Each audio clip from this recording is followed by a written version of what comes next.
Das ist Money, Money, Money. Okay, was haben wir hier? Money, Money, Money. Ist das wirklich Money hier? Das sieht nicht nach Money aus, ehrlich gesagt.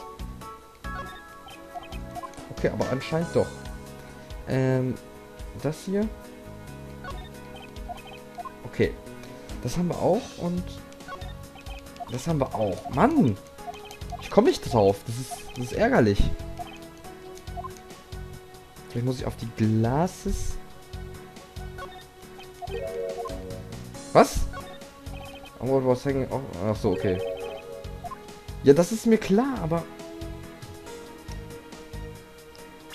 Moment.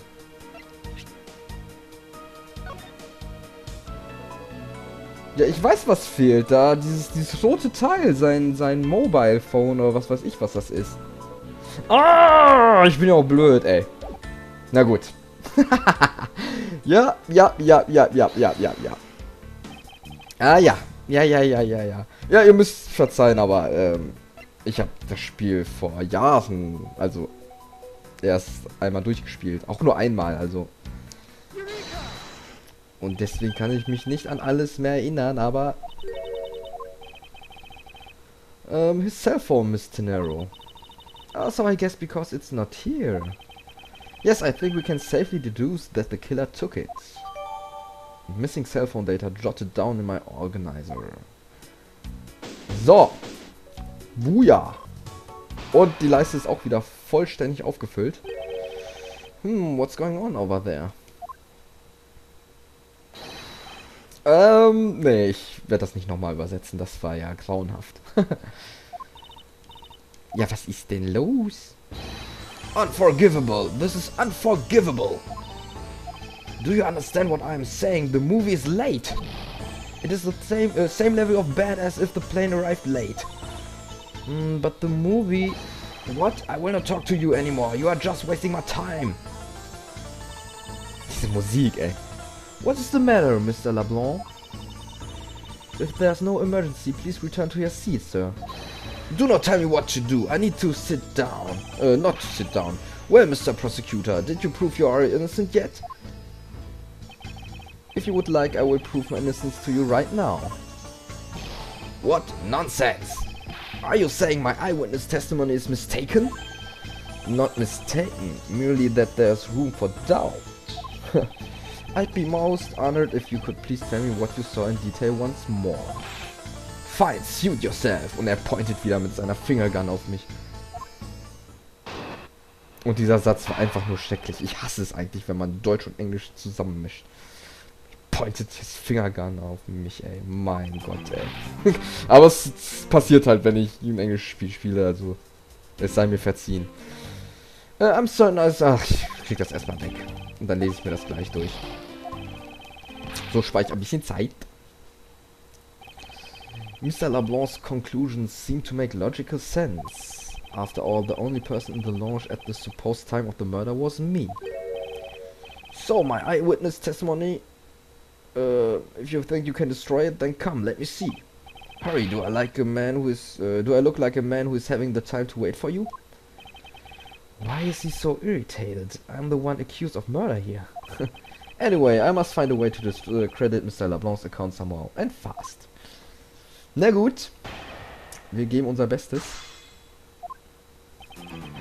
I'm certain I saw Mr. Hicks enter that elevator. Wir gucken erstmal weiter. It was when he needles on my pocket watch pointed to the 6 and the 12. 12 Uhr. The body was discovered 15 minutes after that in the lounge, yes. Then you, the only person in the lounge at that time, must be the criminal. Okay, ich habe noch keine Ahnung, ehrlich gesagt, was ich machen soll, deswegen werde ich einfach nur pressen. Mr. LeBlanc, were you able to get a good look at the inside of the elevator at that time? Of course, I saw what was inside. And you are sure that the victim was in the elevator alone? Yes, the only person inside was that Mr. Hicks man. Mr. Hicks man! This last outburst is a bit too important to let go. Okay, dann muss ich hier wahrscheinlich was präsentieren.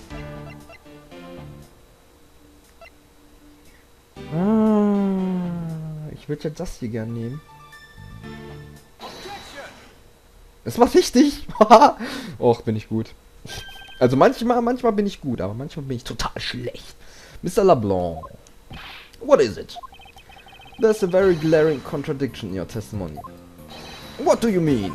Please take a look at the area in front of the elevator. There, at the spilled grape juice. Yes, and? Will you admit you also spilled it with the blood? No, it spilled itself during the turbulence. But the interesting thing here is the set of grape juice footprints. Footprints?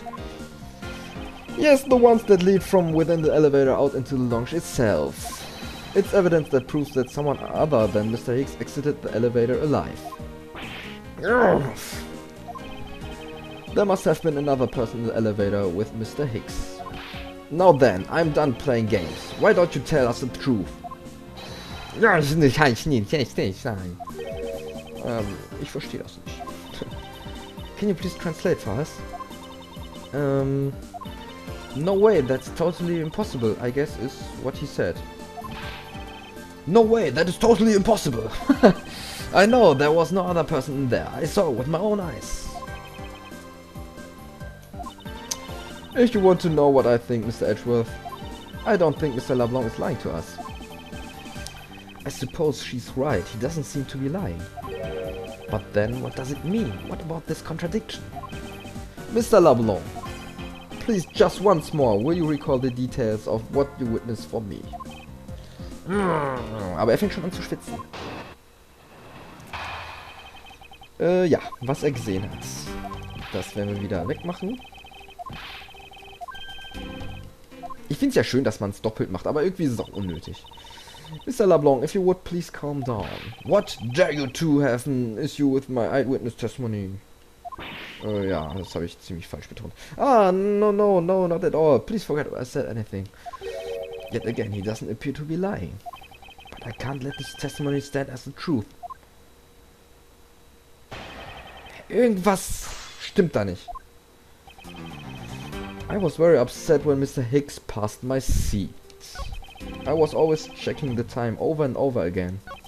Und ich werde jetzt nicht hier, ne, ein bestimmtes Lied nachsingen. I happened to follow that man with my eyes when he passed me. And I saw clearly into the elevator he was entering. But I swear there was no one else inside. No one. Okay, ich glaube, ich weiß, welche Aussage ich pressen muss. Nämlich die hier, warum er denn so aufgeregt war. So, are you still upset now? I'm always upset. The only time I'm not is when I have a piece of art in my hands. It's surprisingly easy to believe that about him. But I was even more upset when Mr. Hicks walked by me. Aber warum?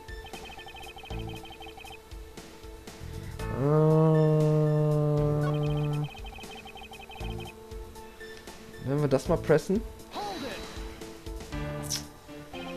Since you only happened to see him, it's possible that you missed something in that glance. Even if I only happened, I did not miss a thing. Und schon wieder. Na, egal. And now, can you be so sure? Just because. I would appreciate if if you didn't take my life so lightly with a simple just because. Well, then I was only making a joke. I saw Mr. Hicks, alright? Okay.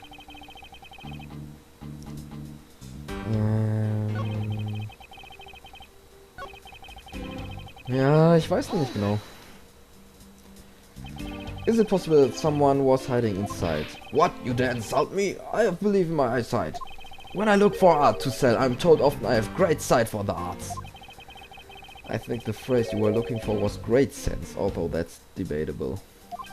But isn't it possible someone was just outside of your line of sight? You're persistent, I tell you, I look clearly. Wisst ihr was, ich werde jetzt einfach alles pressen. Das werde ich auch mal pressen. Ach ja. Why were you so attentive to the time? Because something unforgivable was happening. Come to think of it, you were yelling out about something unforgivable earlier. I was giving a complaint to the attendant about the movie starring time. Return back to me my time and money. You understand the point? Yeah. Movie. Is he talking about the inside one that's mentioned in the magazine? A summary of the plot and the start time. Interesting. They were supposed to show License to Love, Maim and Murder. I cannot see that movie in my country. You can only see it on international flights. I look forward greatly to that movie. I check my pocket watch whenever possible so I would not miss it. I even set my pocket watch to the destination time when I came on board. So my watch is not wrong, it matched the schedule. But the movie was still late, very very late. Okay, da ist auf jeden Fall was faul. Your pocket watch. I'd like to ask you a little more about it, if that's alright.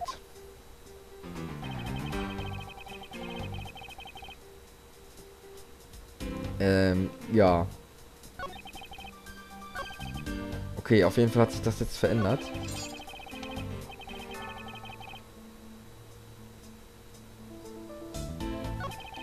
Okay, ich war... My watch is set to my destination time. I was set when on the airplane.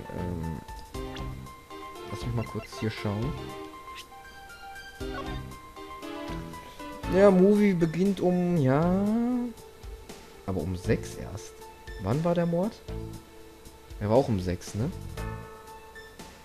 Aber... Da ist irgendwas... Da ist ja irgendwas fishy, ne? Wann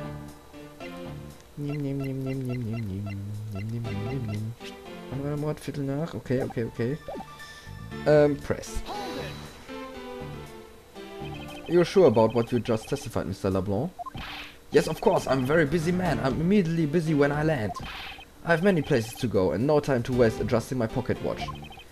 I see, that was a very valuable statement you just made. Flatter me all you want, but you will not get 1 cent out of me. That's alright. All I require is this piece of testimony. Okay. Da muss ich irgendwas presenten. Present.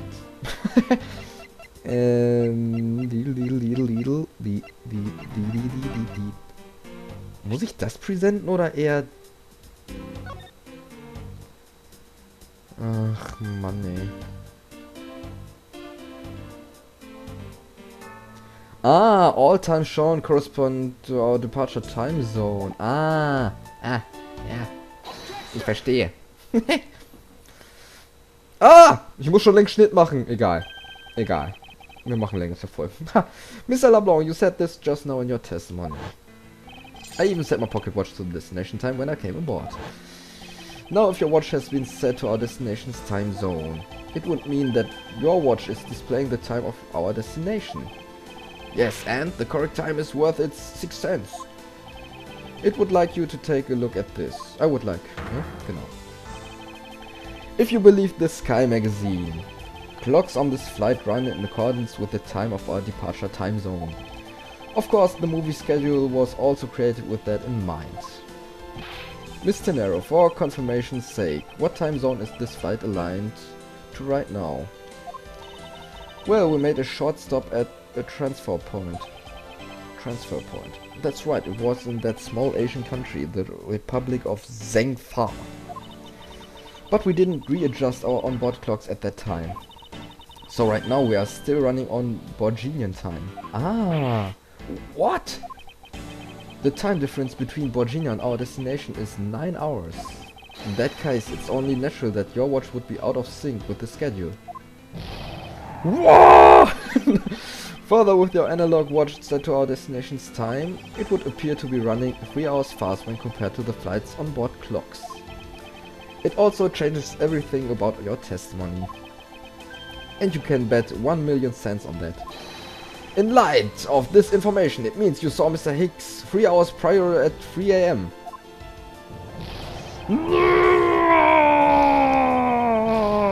Oh, yeah, my 1 million cents! This should clear up all of the remaining accusations. So this is basically winds the time frame for the time of death, right? Yes, because Mr. LeBlanc saw the victim enter the elevator at 3 AM. It means that the time of death could be anywhere from 3 to 6 a.m. The question now is, where was Mr. Hicks during that span of time? What was he doing? I've got something to say. And you are? Yeah, I'm Cammy Mealy. I'm a flight attendant. And what is it you wish to say? Well, I think your story is a little different from how I remember it. What do you mean, Cammy? I saw Mr. Hicks sitting in his seat at 5 a.m., you know. What? How can you be so sure of the time? Oh, that's right, he pushed his call button while we were parked at the transfer point. Okay, the stop we made for refueling and cargo transfer in Zhengfa, correct? Yes, it was from 4 to 5 o'clock, according to our clocks, yeah. And during that time, did any of the passengers leave or did any new ones board this flight? No. Not a single person got off or in Zhengfa. What about the flight crew? The few who were handling the cargo transfer might have temporarily gotten on or off. But eventually everyone, including Cammy and myself, came back on the plane. So basically I can assume that no one left or got on since our initial takeoff. Interesting. I should keep that in mind. Okay. Yeah, and I answered his call. I can tell you, Mr. Egby Hicks was there in his seat when we took off again at 5 a.m. Okay. Interessant. Alright, then that puts the time of the murder between 5 and 6 a.m. Okay, now what time did you come down to the lounge, Mr. Edgeworth? I remember coming down here almost as soon as we left the Republic of Zhengfa. Ah! Fuck! You were the whole time from 5? Yes? Yeah, then you are the only one who could be the killer. Mr. Edgeworth, were you really here in this lounge the entire time from 5 a.m. onwards? Unfortunately, yes. But then how do we explain the footprints? Is not that obvious? This man waited for Mr. Hicks here in this lounge, waited to kill him. And then he put the corpse into the elevator. That is when the turbulence happened. My eyewitness testimony may have been mistaken. But what time I saw Mr. Hicks enter the elevator on the second floor does not matter. Because the entire incident concluded here in this lounge. Everything happened in this lounge? Is that what you really believe, Mr. LeBlanc? Oh, do you have another idea? I simply feel that there's something out of place in the scenario you presented. Oh. Ja, die Fußspuren. Oder? Na.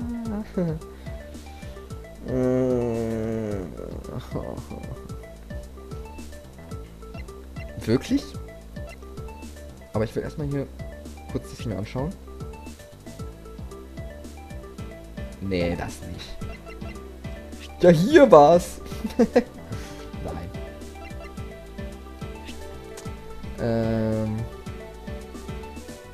Ich werde das einfach mal zeigen. These footprints, in which direction do you think these are headed? That would be the in-flight shop. Correct, they are headed in the direction of the shop. But they look disconnected, they end all of a sudden. You are right to point out that they do not form one continuous trail to the shop. However, there's another piece of evidence that connects the shop to our crime scene. Besides the footprints, what else points to the in-flight shop? Noch etwas?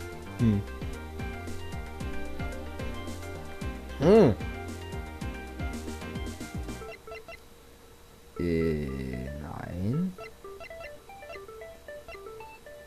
Das hier. The murder weapon. This little piggy bank is sold at the in-flight shop. It is sold there and only there, and it is not displayed here in this lounge. How then did it find its way here? Don't you find that a tiny bit suspicious? Such a trivial point. It only means you prepared it, taken it from the shop first before coming here. It doesn't prove you are innocent at all. Is there no way to win with this man? Okay. Ich glaube, hier mache ich Pause. Ich glaube, es ist ein guter Zeitpunkt, um Pause zu machen. weil sie hier gerade was Besonderes sagen will, glaube ich. Und deswegen sage ich einfach mal, wir sehen uns das nächste Mal wieder. Bis denn.